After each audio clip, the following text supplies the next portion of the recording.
In the last week, how many times did you say yes when you wanted to say no? I'm giving you a moment to think about that because it's probably quite a few. How many commitments are sitting on your calendar because you felt guilty saying no? And I know both of you, I'm looking at both of you. I know you both have that too. And we know this, but we still do it again. Nobody's perfect, work in progress. But every time you say yes when you mean no, there's two things that happen. Number one, you're giving away some of your power. Don't do that. Keep your power to you. And number two, you're borrowing energy from your future self. Hi, I'm Briana Hetherington. I'm Jenn Hatcher. And I'm Kat Gottlieb. Welcome to the Conscious Creator Community Podcast. We are over the moon excited to share our wisdom, experiences, and valuable insights to becoming the best version of yourself.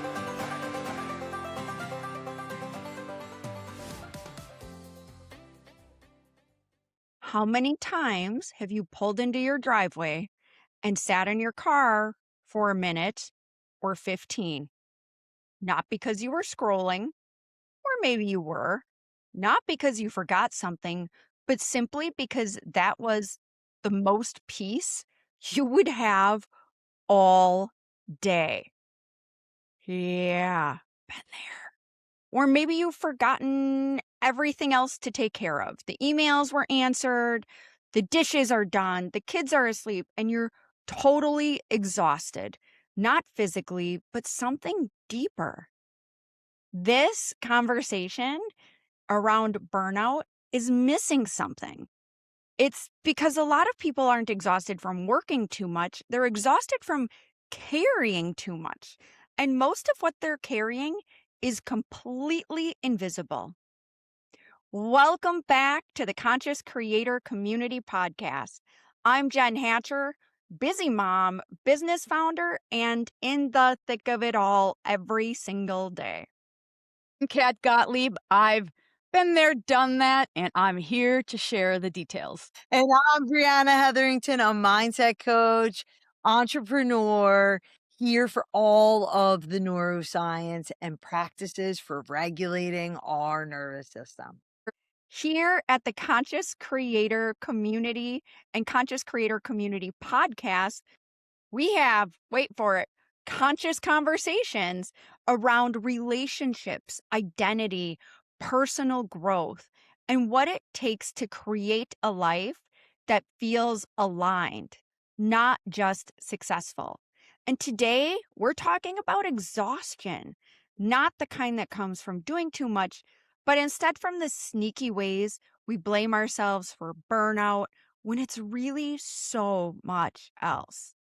If you feel stressed out, if you feel burnt out, if you feel like you want to cry, if you feel like you want to hide in your car, if any of that connects with you, you really need to listen in today. You will feel seen and heard.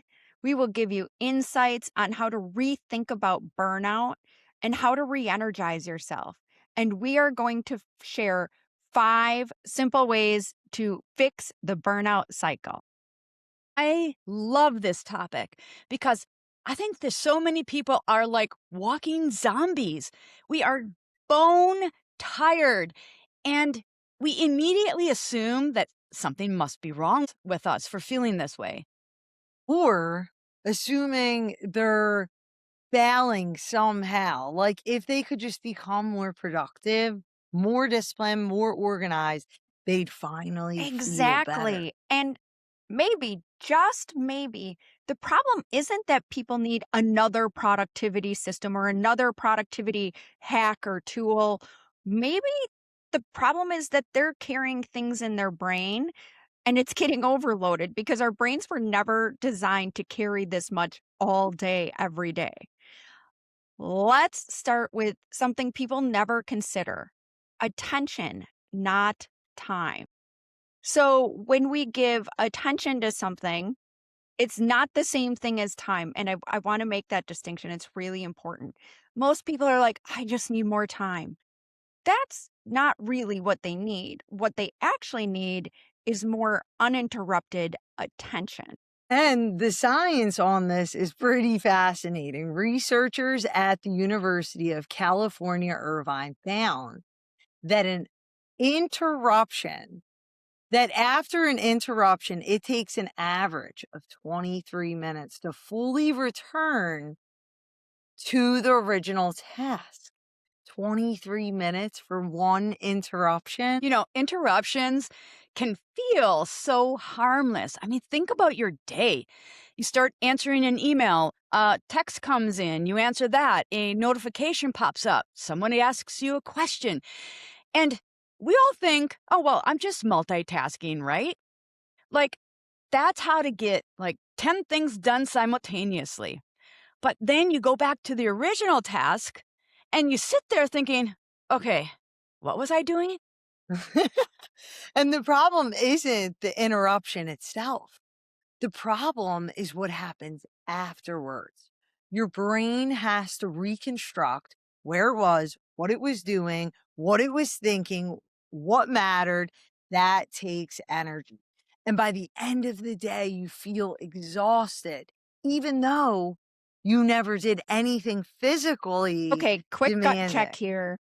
How many of you have ever finished an entire day and felt really busy the whole time, but then struggled to identify what you actually accomplished that day? First things first, you're not alone. And the next thing about that is that's attention fragmentation. It's not laziness, it's not lack of discipline, it's attention fragmentation, which is a phrase you might not have heard before. Yes. So, reason number one why you feel frazzled and burnt out, my friend, attention fragmentation. This sounds so like how I used to spend my whole life. I was always busy nonstop, working, parenting, all the things, answering messages, crossing off things my to do list, juggling responsibilities. And I would get to the end of the day and think, why do I feel so depleted? Not just tired, drained. Not because I worked hard, because my attention never got to rest. It was constantly being pulled somewhere by Mm. someone else. And that resonates. There are days that I still do that, even though I know better. It's a cycle we're breaking. But exhaustion isn't, like Kat just said, exhaustion isn't always coming from effort. Sometimes it's coming from recovery because your brain is trying to recover from being interrupted all day long. And the brain loves efficiency. It performs best when it can stay focused long enough to enter deeper cognitive states. When we're constantly switching tasks, we're forcing the brain to restart over and over and over again. Imagine trying to read a book, but someone closes the page every 2 minutes. Eventually, you'd stop enjoying reading altogether. That's what chronic interruption Okay, does to I have to focus. interrupt here. If somebody did that to me while I was trying to read a book, I would like snap their hands because I'd be so frustrated. But this happens all the time. Seriously. Yeah.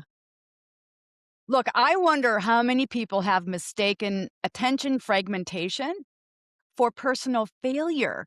Like, instead of understanding that their current living environment is pulling their attention in 100 different directions. And we quietly question ourselves by like saying like, well, what's wrong with me? I should be able to handle this. Everyone else does. It's disheartening and can lead to all kinds of mental and emotional challenges. This is where it gets expensive. Yes, I'm using that word deliberately because if attention fragmentation is the first thing we're carrying, the second is going to be heavier or more costly. So, we're going to talk next, part number 2 for you people, about cognitive clutter. And I want to throw out a different perspective. Most people don't have an information problem, they have a processing problem.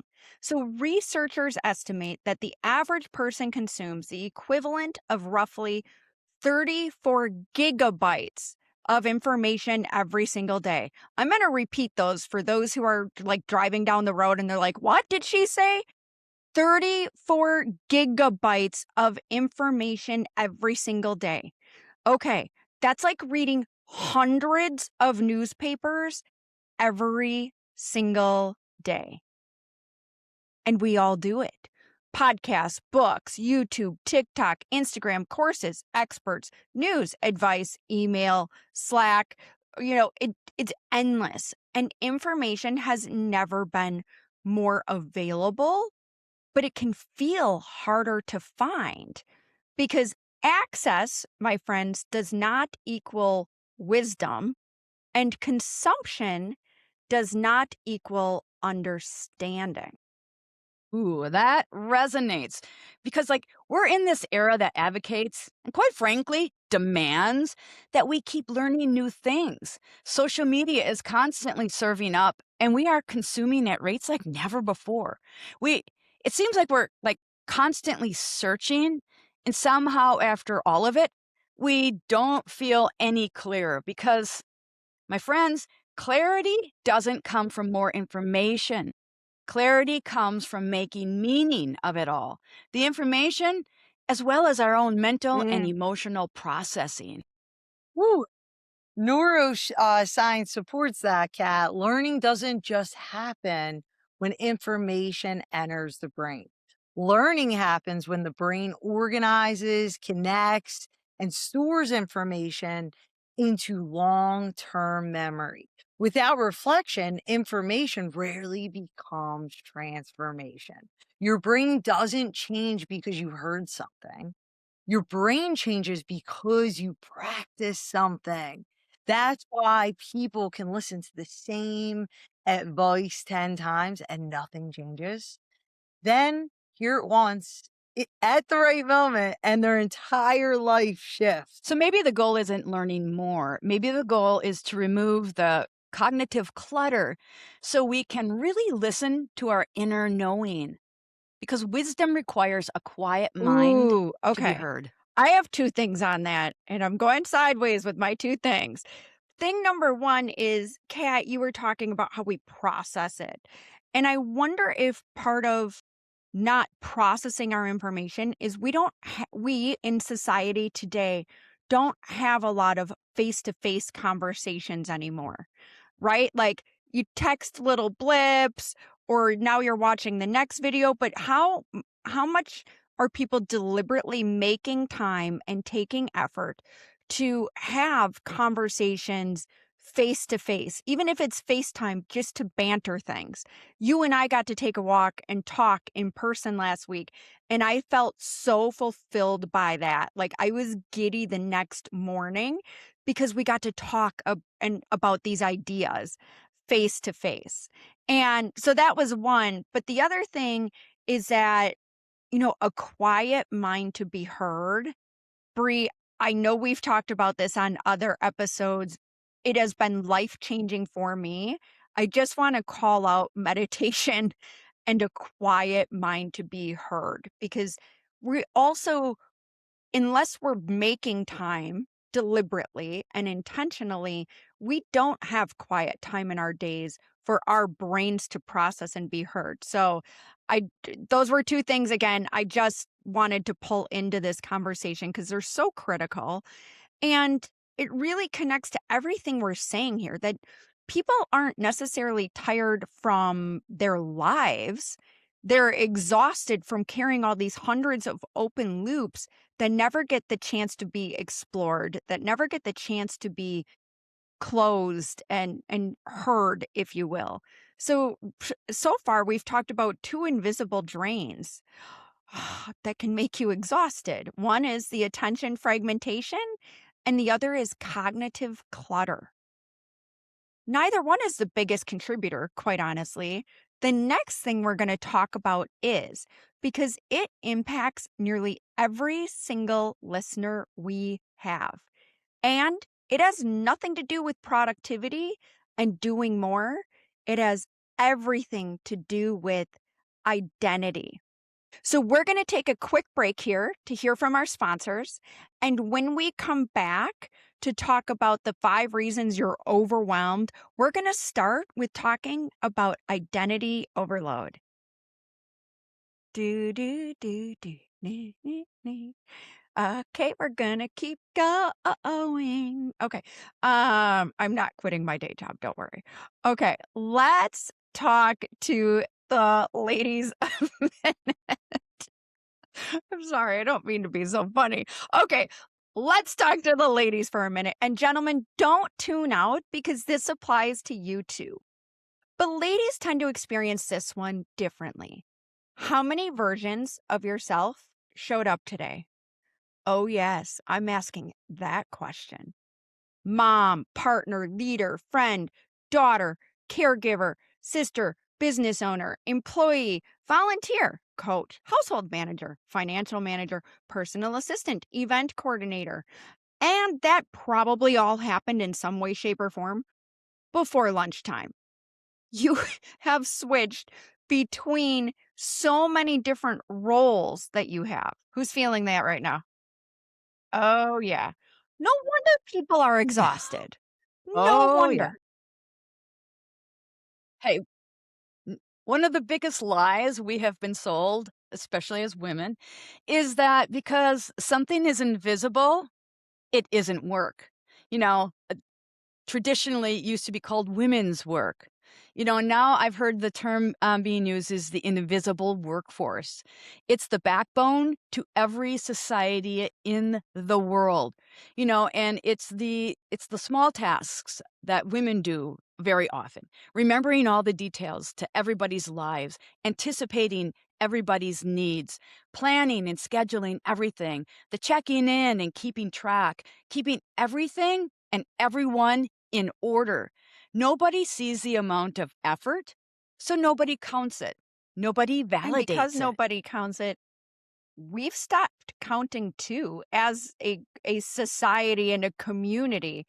And that's really the dangerous part. I'm going to use that word trepidatiously because you eventually start carrying around the amount of responsibility that would overwhelm almost anybody on the planet while simultaneously telling yourself, it's not that big of a deal. I can do it. I've got this. It's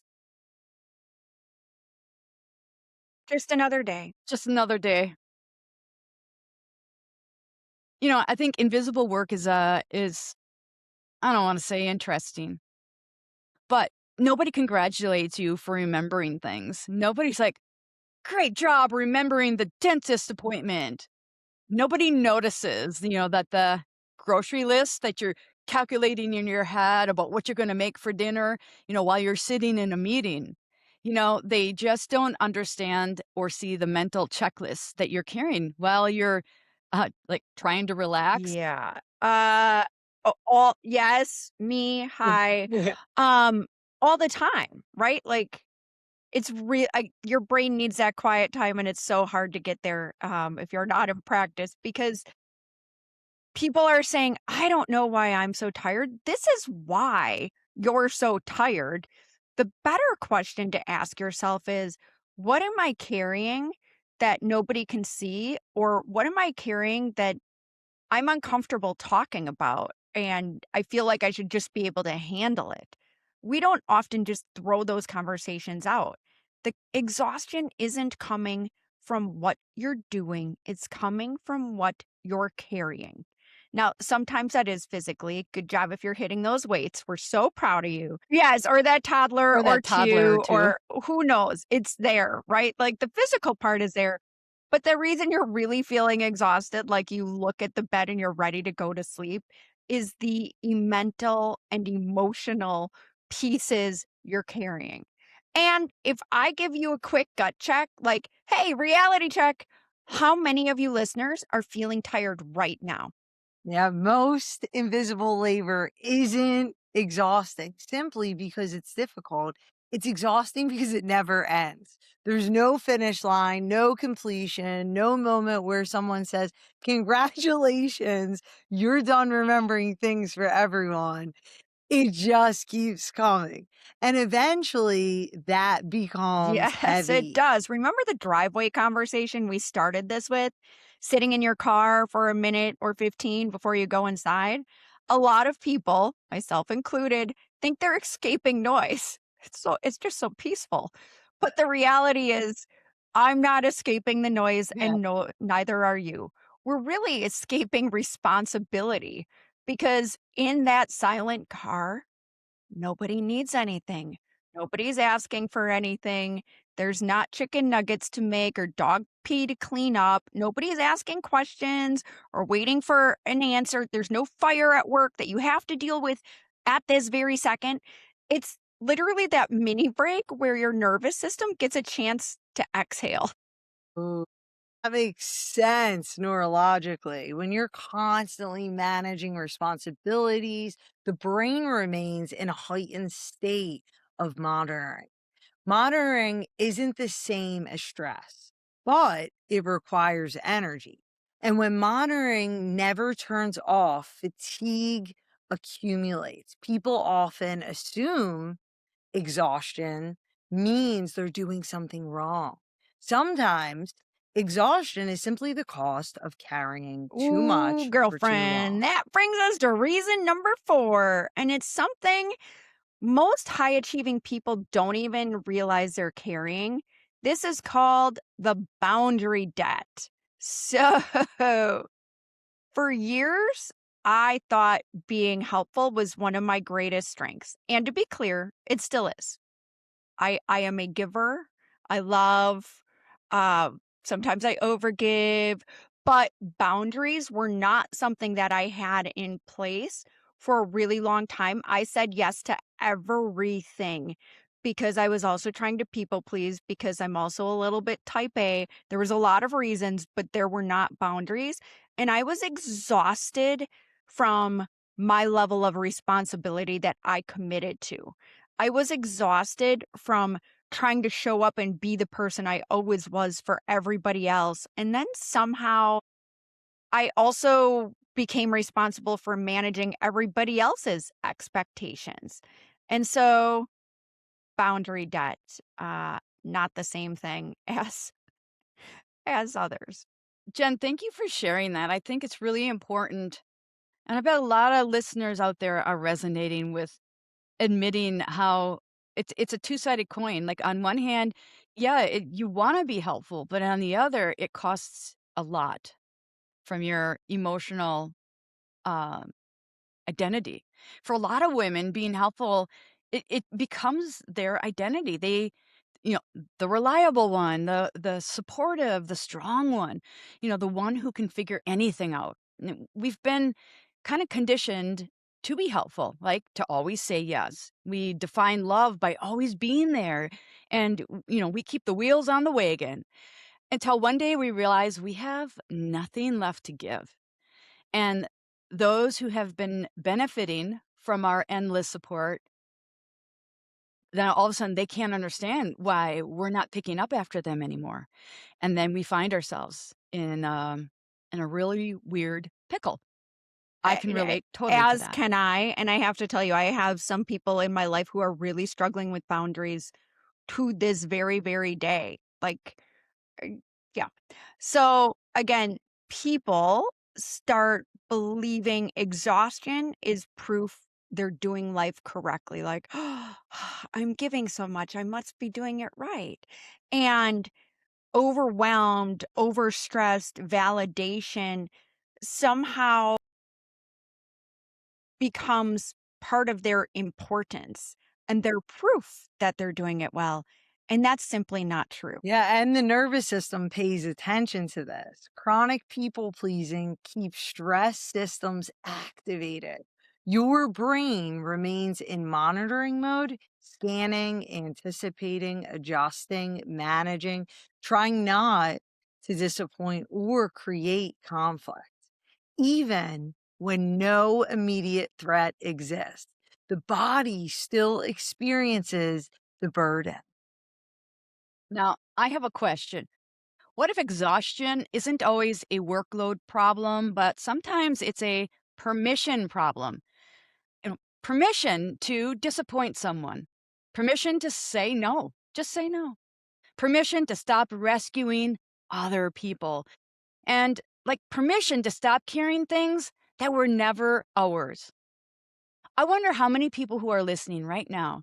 Okay, friends, raise your hand if you need more permission instead of another productivity tool. I had both hands up. I'm I raising my probably need hand. both, to be honest, but permission, that's a big one. And that's really what changes Yeah. our conversation today, right? Because most people are looking for time management strategies and life hacks and how I'm going to do this and how I'm going to add more. But what they're actually lacking is boundary management. Because I really want you to think about this, listeners, for a hot second. You can answer out loud because you may or may not be around people, or answer in your head. Either's fine. But in the last week, how many times did you say yes when you wanted to say no? I'm giving you a moment to think about that because it's probably quite a few. How many commitments are sitting on your calendar because you felt guilty saying no? And I know both of you, I'm looking at both of you. I know you both have that too. And we know this, but we still do it again. Nobody's perfect, work in progress. But every time you say yes when you mean no, there's two things that happen. Number one, you're giving away some of your power. Don't do that. Keep your power to you.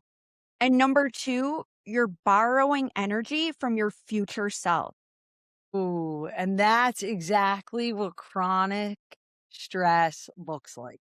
Not one major event, hundreds of small moments where your needs consistently rank below everyone else. Yes. I think maybe one of the most loving things we can do is to stop measuring our worth by how much we can carry. Yeah. Ooh. I need to sit with that one, but we don't have time. So Well we'll come said. back to it. Okay, so far we have talked about attention fragmentation, cognitive clutter, identity overload, and boundary debt. If you're feeling called out, good, because awareness changes everything. Now, we're going to give you the last one here, and it might be the most surprising because, again, this impacts nearly everybody listening, and most people don't realize it's even happening. After this quick break, we're going to talk about why modern life is quietly training our brains to feel exhausted. Okay, we are back, and we're talking about something almost everyone listening is experiencing, but few people are actually talking about. This one is number 5, and we're bringing it home with dopamine exhaustion. Now, before anybody hears that and thinks, oh, great, another conversation telling me social media is bad, that's not what this conversation is. But we do have other podcasts where we're talking about that and how it's affecting your identity. And I strongly recommend you listen to them because they are stacked with huge facts. But this particular conversation today is about understanding what our brains are adapting to. Aha. Because whether we realize it or not, we're living in the most stimulating environment humans have ever experienced. Exactly. How many times have you picked up your phone today? Oh, uh-huh. Oh. You don't need to answer that out loud because I don't want to know the real answer. Yeah, right? Well, researchers estimate many adults interact with their phone hundreds of times every single day. Think about that, hundreds of times. Every swipe, every notification, every refresh, every quick check, every interaction creates a small dopamine response. Not enough to satisfy you, just enough to keep you coming back. And over time, your brain adapts to that level of Yeah. stimulation. Yeah. And when everything is stimulation, normal life starts to feel like slow motion. And the brain adapts to whatever the environment it's repeatedly exposed to. It's one of the reasons sustained attention has become harder. Waiting feels harder. Stillness is a lost skill. Who has patience anymore? Because the brain has been trained to expect constant novelty.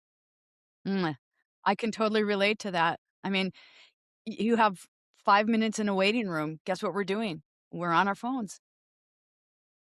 Yep. It's like, and it makes me wonder how many beautiful parts of our life are flying by us. We're missing them because we're all in like Mm. this dopamine overdrive.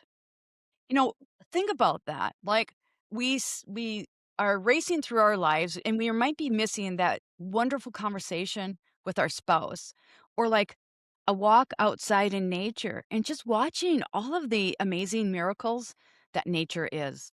Or, taking the moment to really be present when your child is telling a story. Those are the things that personally I really miss the most.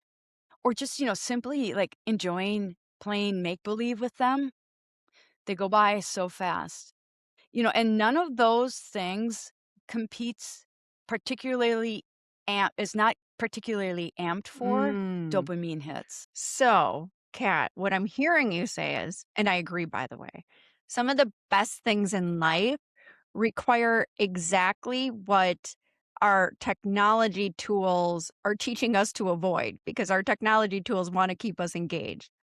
Presence, stillness, patience, attention.